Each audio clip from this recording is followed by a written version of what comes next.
courage to get you outside of the box. It takes courage to be successful. It takes courage to win. People don't talk about people that don't win. If you win, they're going to talk about you. Do you have the courage to stand there though the storms keep raging and the people get to talking and you stand there and say, I've come too far to turn around? Do you have the courage?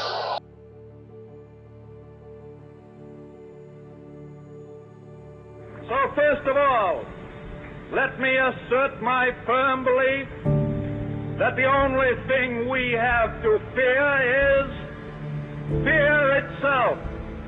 Nameless, unreasoning, unjustified terror, which paralyzes needed efforts to convert retreat into advance.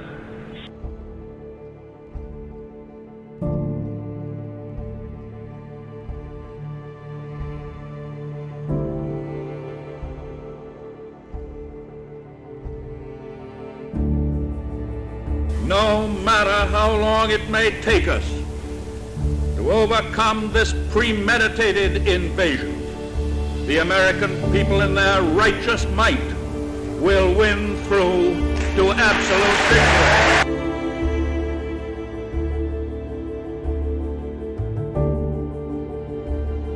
Founding determination of our people, we will gain the inevitable triumph, so help us God.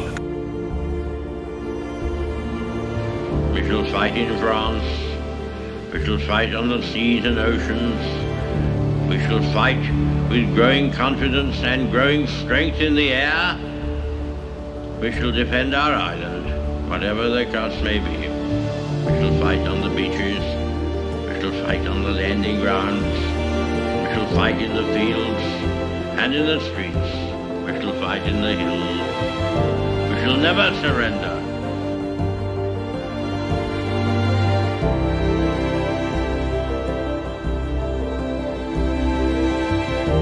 You got to have the courage. Do you have the courage to act outwardly on what you see inwardly? Or will you die a dreamer?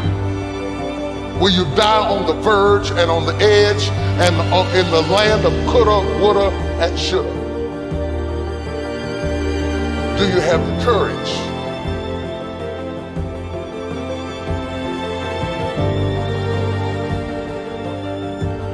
It takes courage to be successful. It is far easier not to be successful. Misery will always have company. Success breeds contempt. If you don't want to make waves, be mediocre.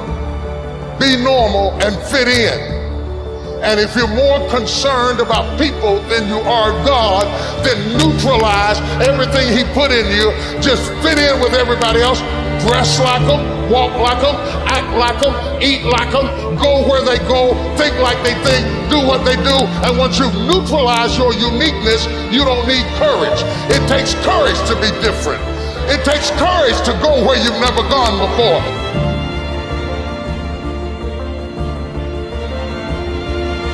It takes courage to be exceptional. It takes courage to be wise. It takes courage to be rich. It takes courage to be educated. It takes courage to be knowledgeable. Because the moment you do, but you don't talk like, oh, you don't forgot where you came from. Look at you, it takes courage.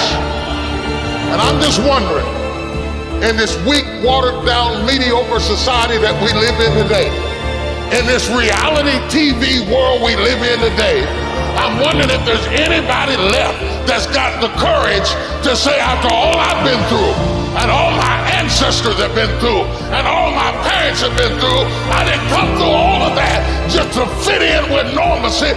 I have the courage to go after my dream. Is there a woman left in this entire Coliseum that's got some courage?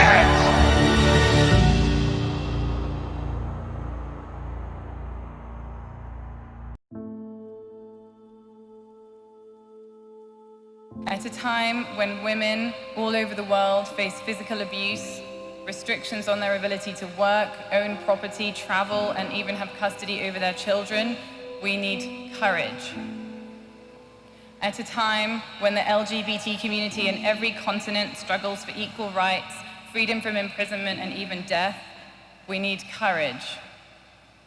At a time when more journalists are in prison around the world than at any time in the last 3 decades, and even here at home, the media is under attack from the White House, we need courage. It doesn't take a lot of courage to aid those who are already powerful, already comfortable, already influential. But it does require some courage to champion the vulnerable and the sick and the infirm, those who often have no access to the corridors of power. I hope they understand that courage means not simply doing what is politically expedient, but doing what they believe deep in their hearts is right. And this kind of courage is required from all of us.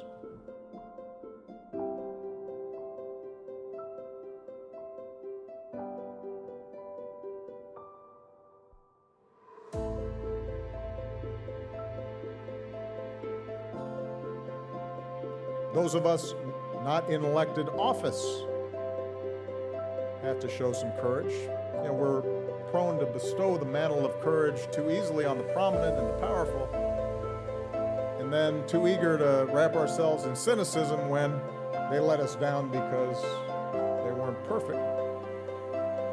We lose sight sometimes of our own obligations, each of us. All the quiet acts of courage that unfold around us every single day. Ordinary Americans who give something of themselves not for personal gain, but for the enduring benefit of another. The courage of a single mom who's working 2 jobs to make sure her kid can go to college. The courage of a small business owner who's keeping folks on the payroll because he knows the family relies on it, even if it's not always the right thing to do for his bottom line. The courage of somebody who volunteers to help some kids who need help. When we recognize these acts of courage, we then necessarily recognize our own responsibility as citizens. Courage. Courage is the key to life itself.